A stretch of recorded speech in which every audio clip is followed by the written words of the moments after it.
Hey guys, we're back with another update week. I'm Lane and she is tired. You nailed it.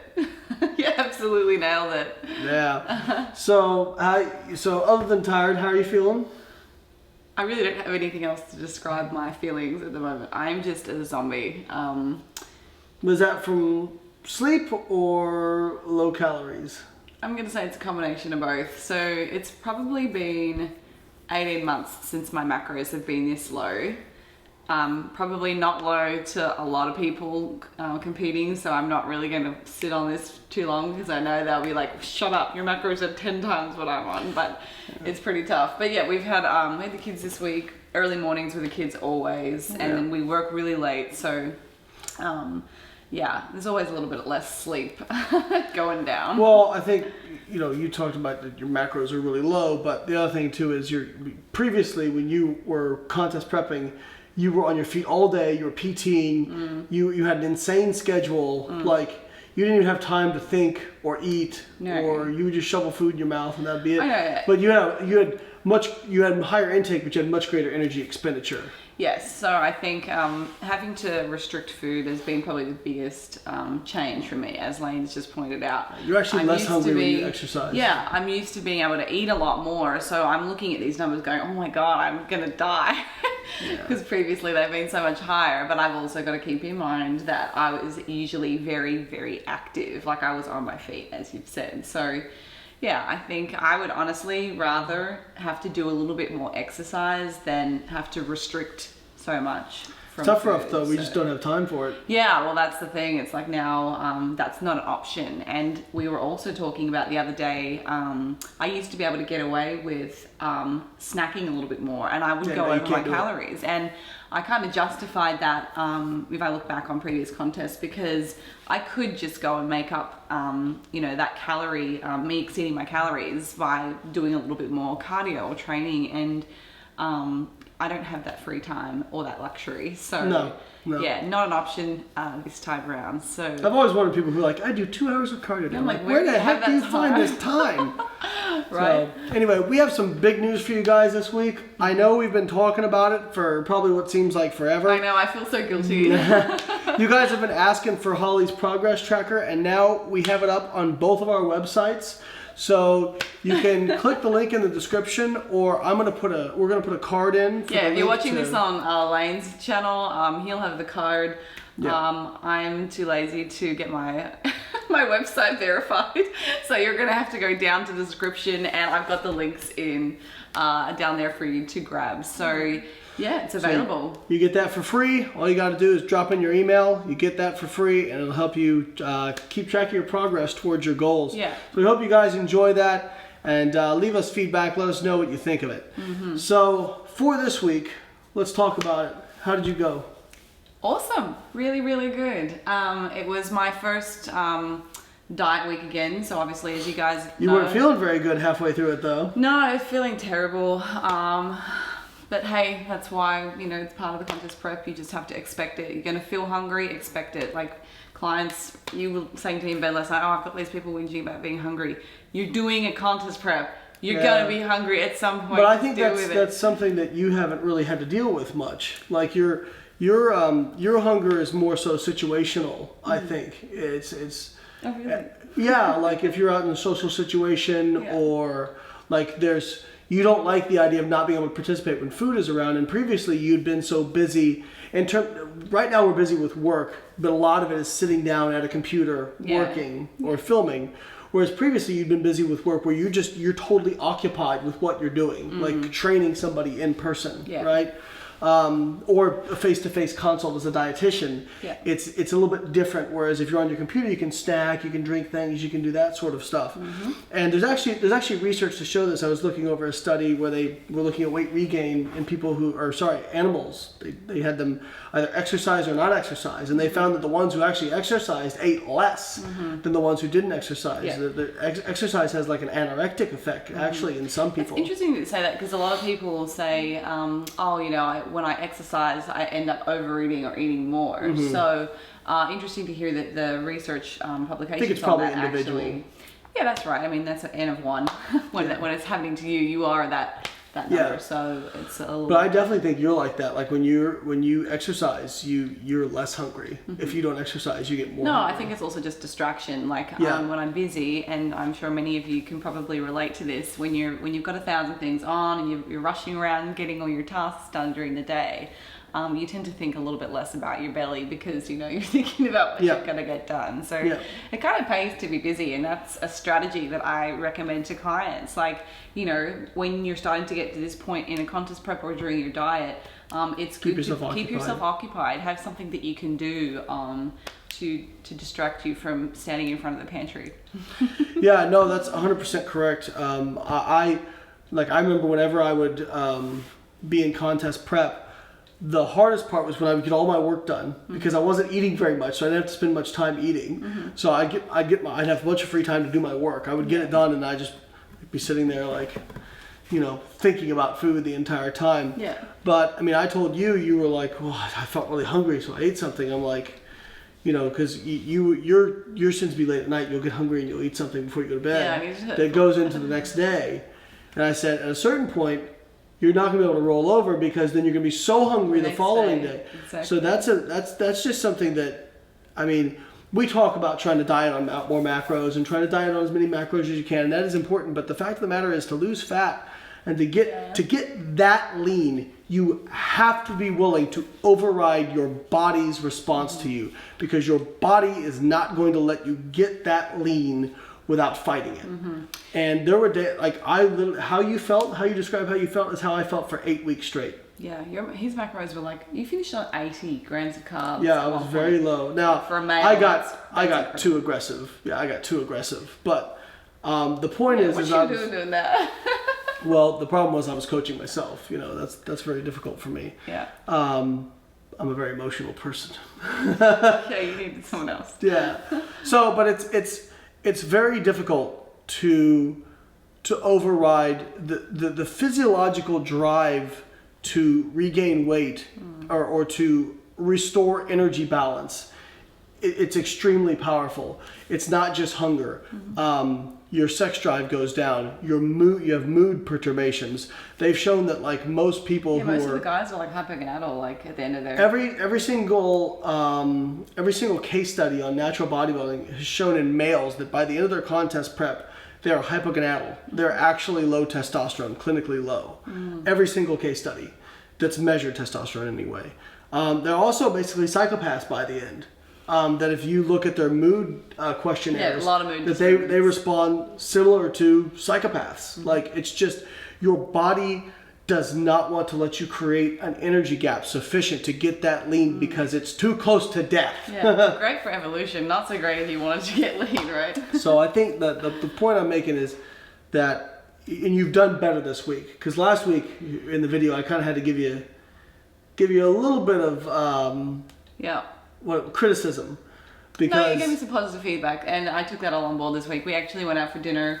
You took a scale. Yeah, I took the scale. Like, I've never done that. I've just always been like, okay, I'll be able to wing it. Yeah. Yeah, no. And the fact of the matter is that you might be able to do that for one meal, but you're having compounding. You're having snacking and then eating out, and then you have all these compounding, and then you'll kind of guesstimate on even stuff you have at home. Like, you have all these compounding amounts of error. Why would you want to introduce that? Because at the end of the day, it could be several hundred calories. Yeah, and I looked that up last week. So I think I checked in all my snacks, and it was about 300 calories just of snacking. And I explained, like, I ended up having to have a really crap dinner one night because I just snack. Oh, there's 350 calories, about 40 grams of carbs, 10 grams of fat or something, just on nothing. So I did what we've been working on. I gave you what we call the compliment sandwich, right? So I gave you a compliment, and then I gave you a piece of criticism and then a compliment to make you feel good. Great, thanks. She's a full savage, so she doesn't know about I don't know about this sandwich thing. It's more like the criticism sandwich. What's that awful filling in the middle? So bye. This week seems like you did a little bit better. Now your weight didn't drop for the first part of the week, which kind of stressed you out. No, but keep in mind, so we start, my week cycle is basically Tuesday to Tuesday. That's kind of when I started this contest prep. So for Tuesday, Wednesday, Thursday, Friday, Saturday, I actually had my period. So my weight was sitting around 68 for that period, and then it's actually come back down for the last couple of days. So I'm at 67. So my weekly average still comes out exactly the same as last week. Yep. So that's a little bit disheartening if you think about the numbers, because it's exactly the same as last week, and I've just done a full week of really tough macros. But I have to keep in mind that 5 of those days I had my period. So you were up by a kilo. Yeah, this week is going to be the second week of my dieting, and it is going to see I'm expecting a pretty big drop. And you were already dropping. You were 67.1 yesterday, I want to say. Yeah. So, and then about the same today. Yeah. So, if that carries on for a few more days, your average is going to drop down to, closer to 67, which is a full kilo down. Yeah. So, and like we talk about in the book, in the contest prep book, if you're maintaining during your period, we don't recommend making changes. No adjustments if you're maintaining your weight during your period. Yeah, in fact, because you may go up a little bit. Yeah, there's some room for that, because you're going to drop. I mean, we've seen women like you tend to hold about a kilo. Mm-hmm. You're not crazy, but I mean, there's some women who will hold several kilos. Well, not 5 kilos. I was thinking pounds. Yeah, so 2 to 3 kilos. So let's go check out the data and see what we're going to do this week. Yeah, we're going to have a quick look at my compliance for the week, how I've gone with regards to my targets and my weight. This looks so nice compared to all my other weeks. It's like beautiful. I'm so compliant. More to the point, usually I interchange you massively overeat protein. No, I didn't massively overeat protein. There was one day where I hit 178. I know, but normally there's like a 230 day in there. Exactly. And I usually adjust between my fats and carbs quite a bit. Mm-hmm. So I'm essentially tracking my calories and I track my protein. So there's usually big differences between carbs and fats. And this week it's just beautiful. I was like, OCD compliance tick.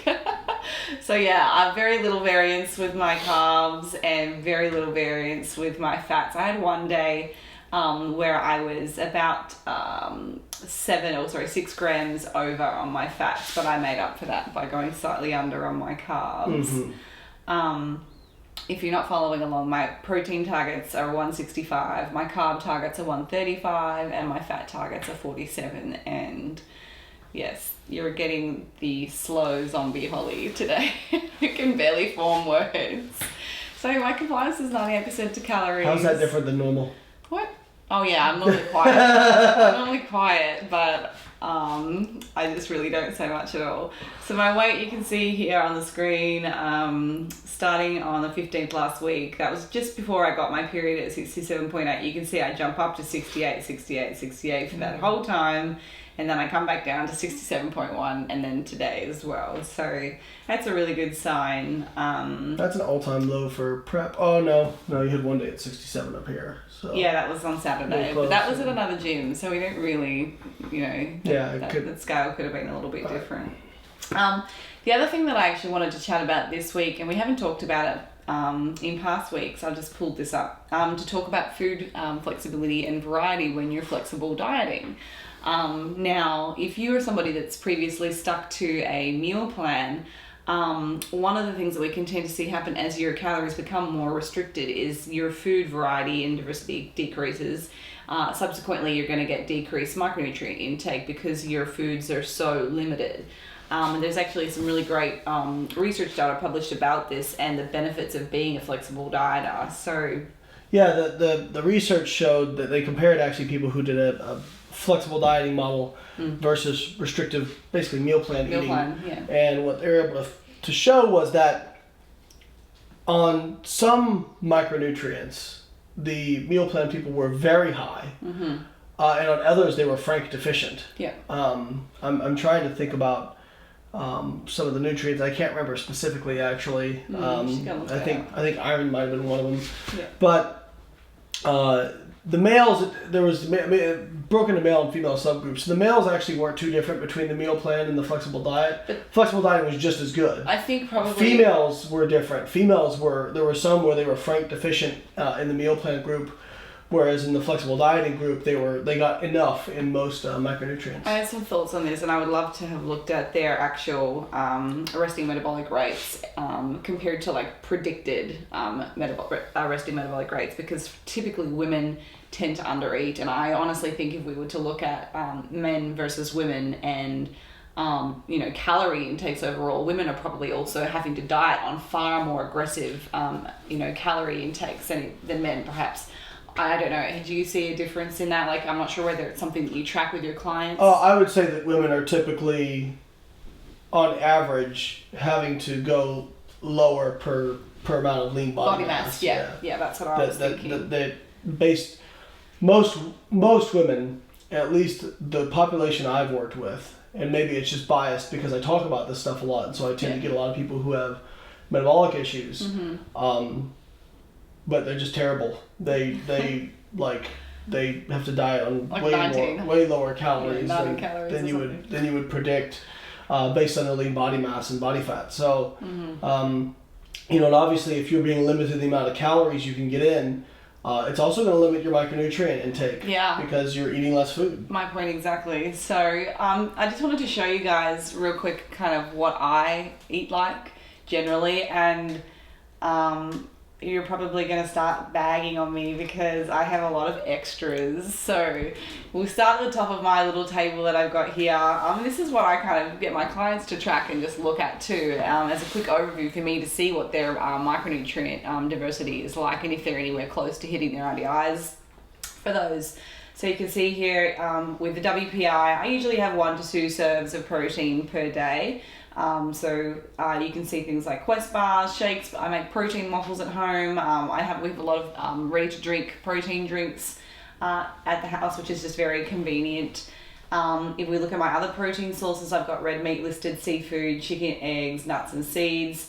So I eat ground beef mince, tuna, smoked salmon, eggs, barbecued pork fillets, baked chicken, low-fat pepperoni, chicken nuggets. Like, there's so many different things going into this diet. Like, if somebody was actually going to have a meal plan, there's no way you could get this much creativity into a meal plan without really, like, sitting down and going over it. And, I mean, if I do meal plans for clients, I will have them list, like, all the foods that they really enjoy, and I will try my absolute hardest to get a lot in there. But it's really, like, I stopped doing meal plans. And the reason I stopped doing meal plans was, one, I'm not a dietitian, so it's really not my area of expertise. But two, whenever you give somebody a meal plan, what's the first thing they ask when you send it to them? After you spent all this time on it. Oh, why is this in there? Well, can I change this out for this?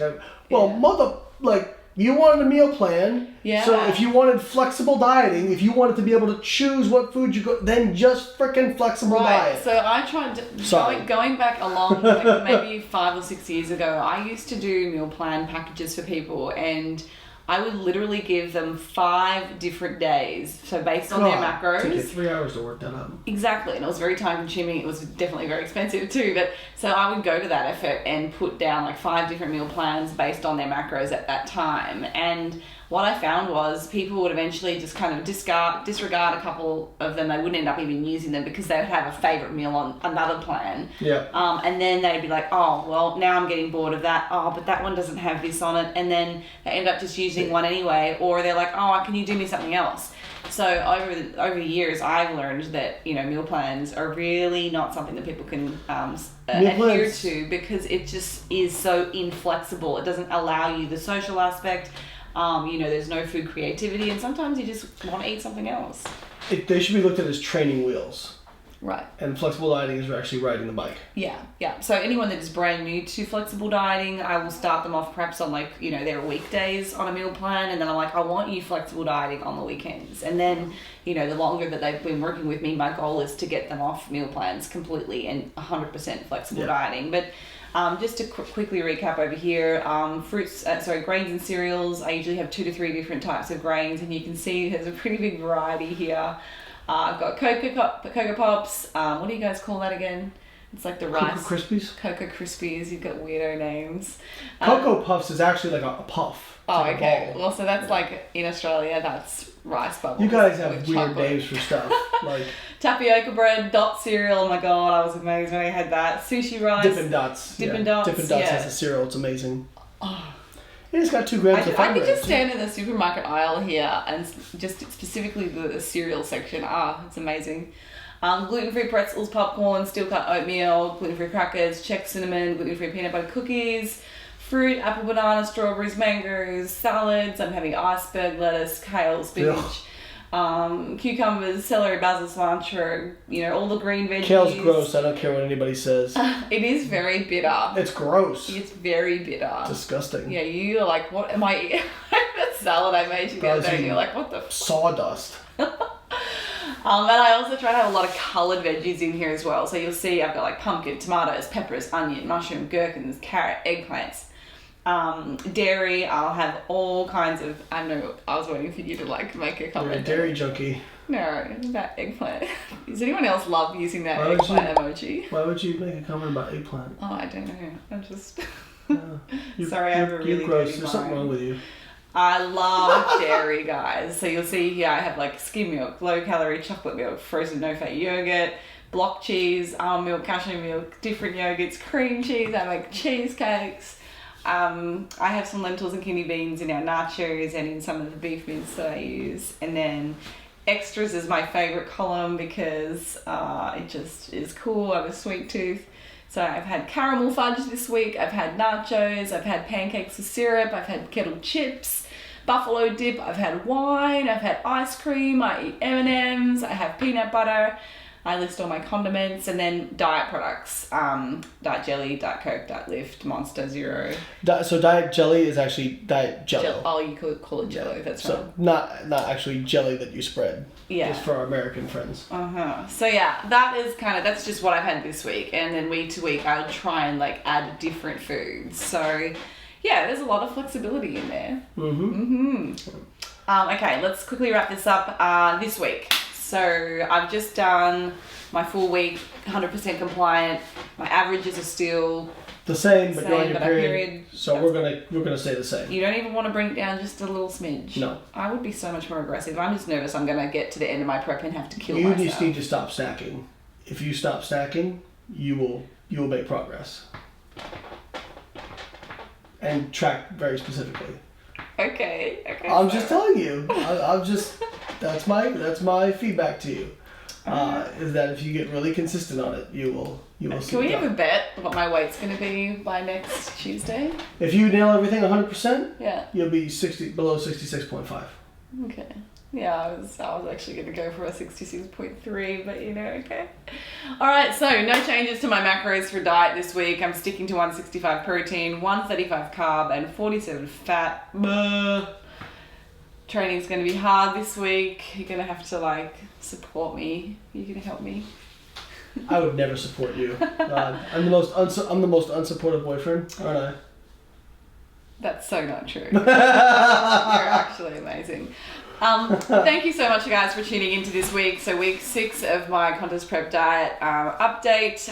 Go and check out the links in the description if you're following along on my YouTube channel. You can go and have a look at the macro tracker that I use. It's there for free. Just need to enter in your emails. If you're following on Lane's YouTube. You what, mate? You what? That's going to be on the screen, so you can. It'll be here. Or here. Somewhere on the screen. Depending. If you guys have any questions or you want us to discuss specific things in any of the updates, please leave us a comment or email me. Go to the description and send us an email. We want this to be engaging and interesting for you so that you can actually benefit from this yourself. So, actually, we just want to trip the YouTube algorithm, so if you just comment the shit out of below, that'd be great. Also, Lane's book, as I said, we're using the contest prep guide for basically the foundations of how we set up this contest prep diet. So if you haven't got yourself a copy of the contest prep ebook, click the links and you can literally coach yourself from the beginning to the end of a contest prep or a diet. It's not just for competitors. So. Alright guys, with all that plugging, we'll catch you next week. See ya.